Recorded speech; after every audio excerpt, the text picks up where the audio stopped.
Saya juga adalah alumni UGM. Ya, saya ambil S2 di UGM. Jadi tinggal saya kasih lihat aja, biar apa?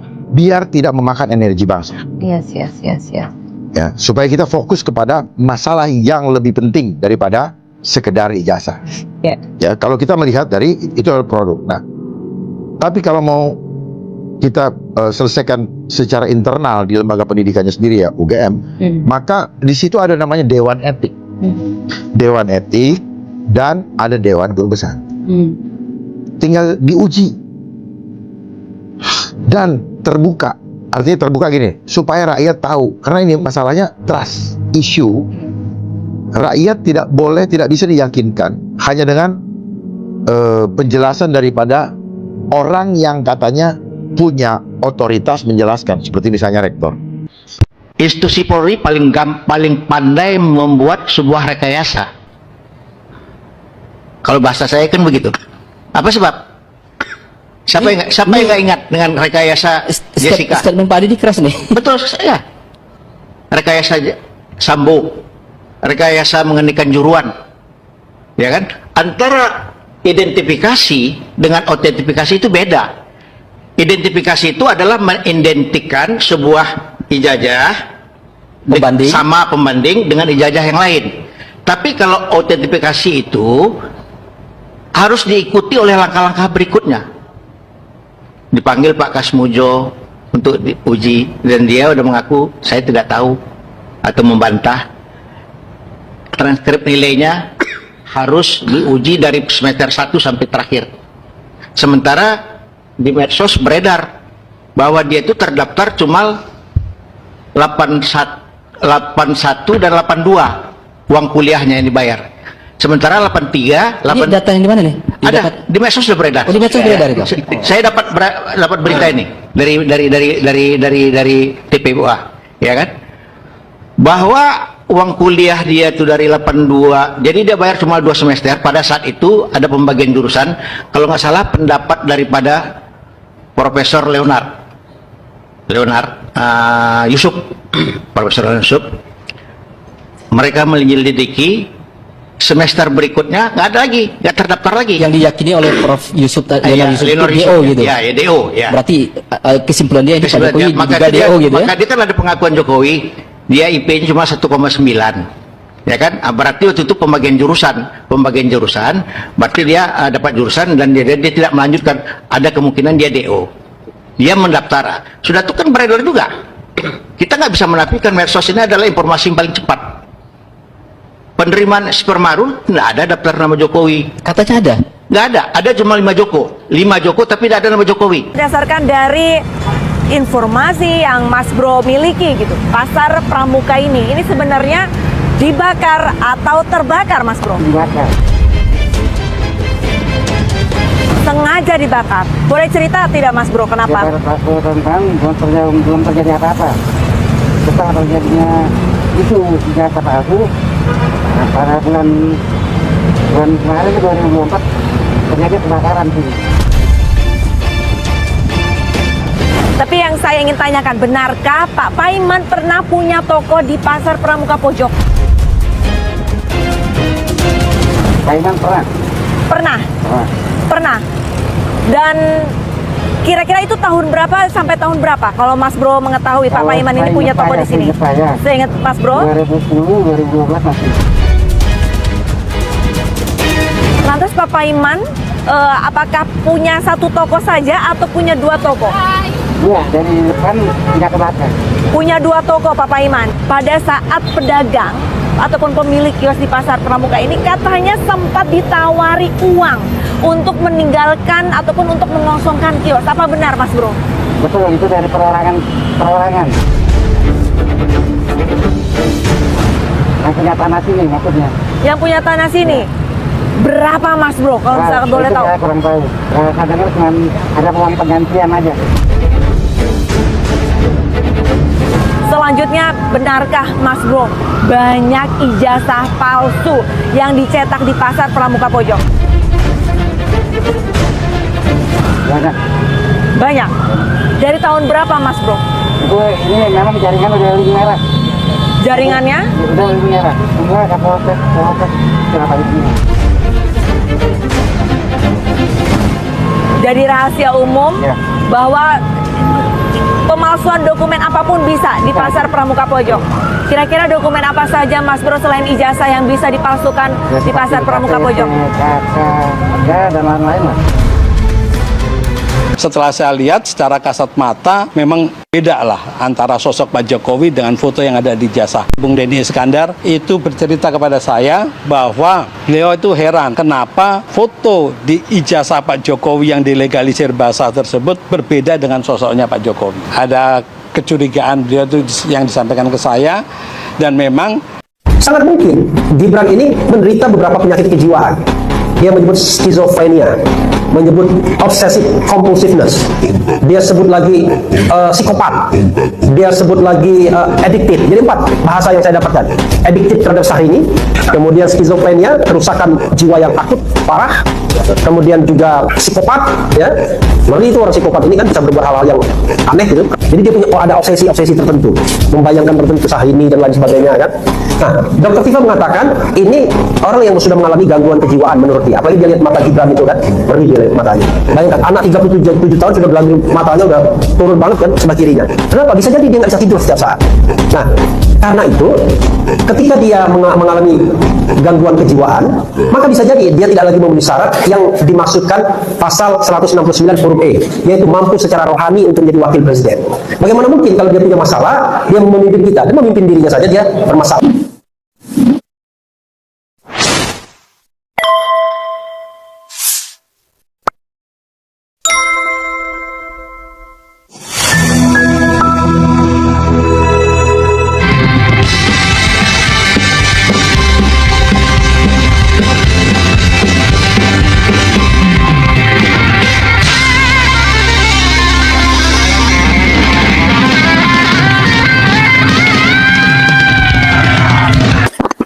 Assalamualaikum warahmatullahi wabarakatuh.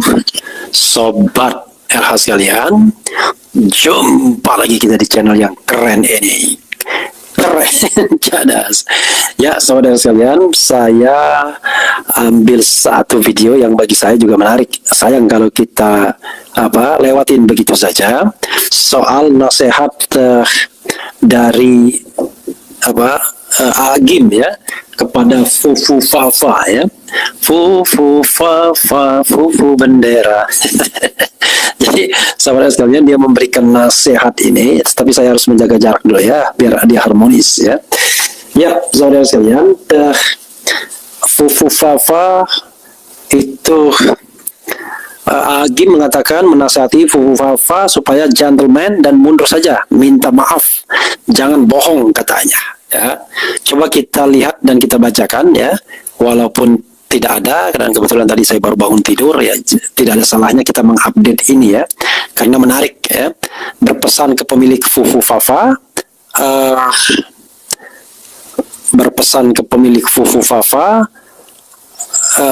soal bahaya kebohongan Agim, tidak ada yang tersembunyi dari Allah ya. Fajar.co.id Jakarta. Halo teman-teman, kembali lagi dengan saya di channel YouTube ini. Seperti biasa, saya akan kembali membacakan komentar ataupun tanggapan netizen mengenai cuplikan video sebelumnya. Oke, mengenai hal itu saya akan membacakan tanggapan netizen.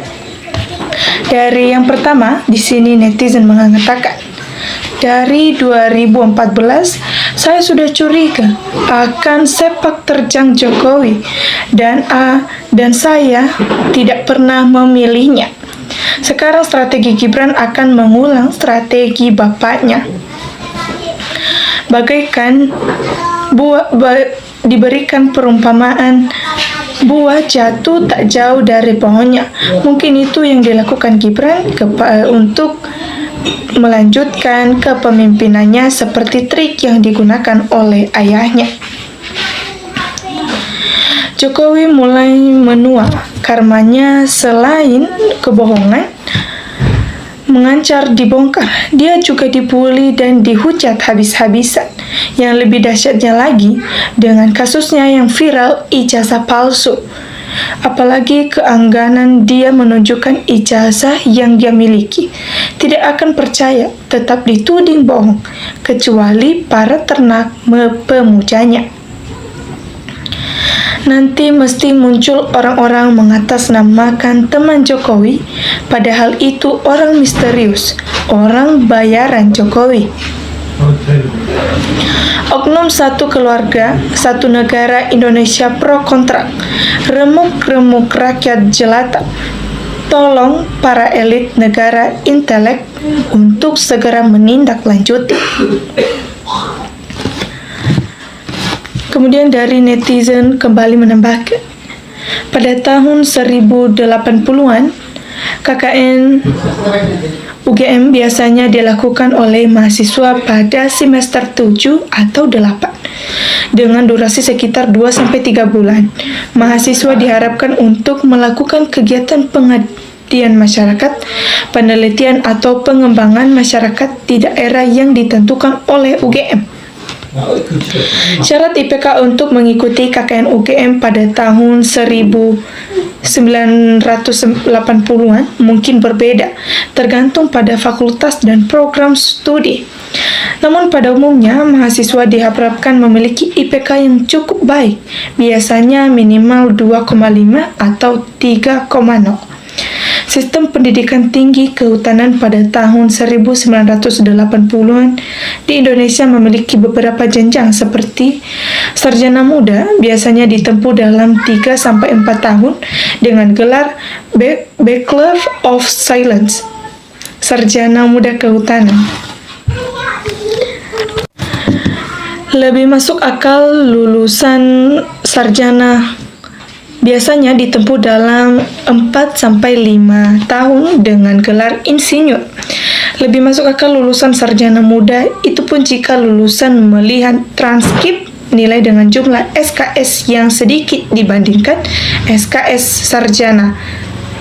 Hanya bisa meminta kepada Allah tunjukkan kebenaran, amankan negara ini demi anak cucu kita.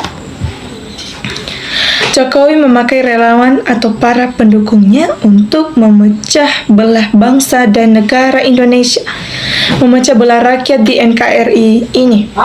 Saya pernah dicaci maki oleh orang-orang pengikut Jokowi sewaktu mereka mau Jokowi menjadi Presiden Republik Indonesia 3 periode tahun-tahun kemarin di dalam sosmed akun TikTok.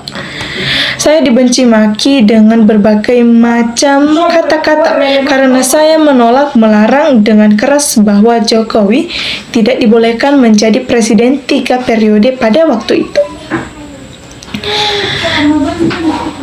Saya ingat betul karena temanku kuliah sekelas S3 di Bandung tahun 2013. SD sekarang masih kental sebagai projo. Kemudian, netizen juga kembali menambahkan, percaya deh, lama-lama orang masih simpatik dengan Jokowi. Tapi ketika Jokowi tak kunjung perlihatkan ijazahnya ke publik, lama-kelamaan rakyat bertanya juga dan khilaf simpatiknya. Aspal, ayo Pak, saat ini harga diri Bapak sedang dijatuhkan untuk membersihkan nama baik yang sudah diobok-obok. Kalau ada ijazah asli, tunjukkan dengan bangga. Jika kamu mengatakan kebenaran, maka itu akan menjadi masa lalumu. Tapi jika kamu mengatakan kebohongan, maka itu akan menjadi masa depanmu. Sampai di sini, apakah Anda paham? Jika kamu mengatakan itu semua kebenaran, akan Tuhan tunjukkan jalannya untuk membuat pembohong itu menerima azabnya. Wajah Jokowi ada 2, wajah yang selalu bersama, 2 wajah yang ada dalam ijazahnya. Bersyukur bagi umat yang tidak pernah didukung Jokowi. Orang-orang Jokowi sebenarnya ya tahu kalau Jokowi nepotisme cuman pura-pura aja karena mendapat kebagian jatah dari sebagai pejabat negara. Manusia tidak ada yang sempurna, manusia tidak luput dari salah dan hilaf yang sempurna, hanya milik Allah. Saran, tolong masukkan sumber channelnya Bang di deskripsi biar enak aja. Kami pribadi tidak pernah percaya yang namanya survei, sebab survei itu kan siapa yang survei dan siapa yang membiayai. Sama dengan lawyer, siapa yang bayar pasti dibela. Politik itu walau sudah berjalan baik sesuai konstitusi bagi anggota politik A, belum tentu baik dengan anggota politik B sampai Z. Pada dasarnya, partai politik itu saling mencari kelemahan partai politik lainnya, saling menjatuhkan tanpa bersaing secara sehat. Surveyor itu bisa dibayar Mulyono and the gang. Survei bayar, duit hasil tambang nikel ilegal. Banyak yang tertipu pada saat itu. Yang cerdas dan pintar sudah pada sadar. Sayangnya yang bodoh masih bertahan dan tetap membela Mulyono dengan berbagai cara. Berarti kurang jeli dalam mengamati mana orang yang tulus, mana yang mengakali. Selama ini kalian kemana saja? Mana lapangan kerja untuk rakyat yang engkau janjikan, wahai Jokowi? Kasihan rakyat Indonesia yang banyak menjadi buzzer, maling, copet begal, nipu jual narkoba, malak preman, lain-lain. Nah, kan lambat laun kebohongan pasti akan terungkap. Ada peribahasa mengatakan, sepandai-pandainya tupai melompat akan terjatuh juga. Oke teman-teman, itu adalah komentar netizen yang saya bacakan untuk cuplikan video kali ini. Nah, jika teman-teman memiliki pendapat yang lain, teman-teman bisa menambahkan tanggapannya di kolom komentar.